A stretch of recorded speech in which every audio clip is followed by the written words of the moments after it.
Thank you, Mr. Chairman, and I want to thank all of my colleagues for attending this hearing and for the witnesses. And Mr. Kine, I want you to rest assured. I've read your testimony, and I actually called my chief of staff and told him that we needed to make sure that whistleblowers are compensated and that that's protected, so you can rest assured that we'll take care of that with a friendly amendment. I would like to ask Ms. Krause's question. Section 9, Article 1, Section 9, Clause 7 says, no money shall be drawn from the Treasury but in consequence of appropriations made by law. And a regular statement account of the receipts and expenditures of all public money shall be published from time to time. Are fees collected by the federal government public money? That's not a hard question. No, I was going to turn it to my counsel. Okay. Yes, sir. The fees that are collected by agencies under the authority of Congress are considered to be appropriated funds. No, the question is, are they public money? Yes, sir. Okay, they belong to the public, not to any individual, not to any agency, director, they belong to the public. Is that correct? Right. Appropriated. Okay, how about fines? Synonymous to public money. Yes. Fines, that would you answer an affirmative on fines? That's public money. Yes, unless How Congress, about settlements? unless Congress has specifically designated that they not be considered public or appropriated, they would be considered appropriated. Okay, and I mean, settlements, revenues from the sale of government assets, that would be considered public money, wouldn't it? Anytime Congress has designated sources of funding and said that Okay. agencies can use them, those are Yeah, considered. all right, thank you. I just want to make the point that H.R. 5499 is not a radical proposal. It is consistent with the Constitution. It's a constitutional proposal. And as my colleagues on both sides of the aisles have acknowledged, it's the duty of Congress to direct spending and not the agencies. And H.R. 5499 is not only consistent with that principle and that constitutional requirement, it advances it. It advances that responsibility.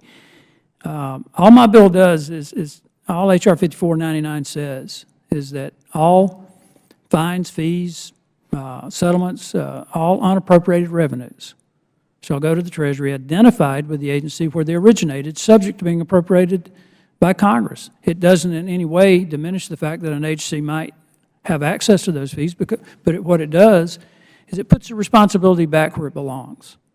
It restores oversight to Congress over the agencies, but more fundamentally, it restores accountability of Congress back to the people. And that's one of the main things that we've avoided over the years by delegating spending to agencies, whether it's through spending fees, fines, settlements.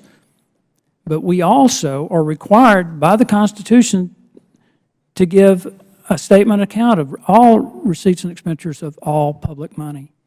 And with all due respect to my to the GAO and my colleagues and my friends there, and I really like what the GAO does. You can't answer that question. You've been asked repeatedly, and you can't give an answer to that. So I'm just, what H.R. 54 does is it would require Congress to review the unappropriated spending. It would give us the accurate number of how much we're actually collecting. And it may be that some agencies would be authorized or reauthorized on spending some of these fees. I don't dispute the use of some of these fees are necessary, but the use of the funds should also be proper. And if Congress is not appropriating and not exercising oversight, whether or not it's necessary, it's not proper. So I just think on too many occasions, agencies have circumvented the will of Congress, and Congress has shielded itself from being held accountable by the public by allowing this to continue. And I think H.R. 5499 would hold the agencies accountable, but more fundamentally, it would make Congress accountable to the people. And I just think that the fact that we failed to pass appropriations bills does not diminish the fact that Congress is not exercising the oversight and appropriation authority required by the Constitution. And that's what we're trying to reestablish here. Congress needs to be held accountable for the way the agencies operate. We need to exercise due diligence in our oversight. And if Congress can give the authority, it can take it away.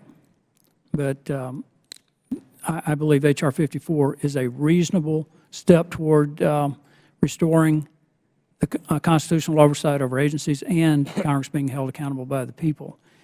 And I appreciate, again, your indulgence, Mr. Chairman, and for the committee holding this hearing, and I appreciate the witness's testimony. I yield back.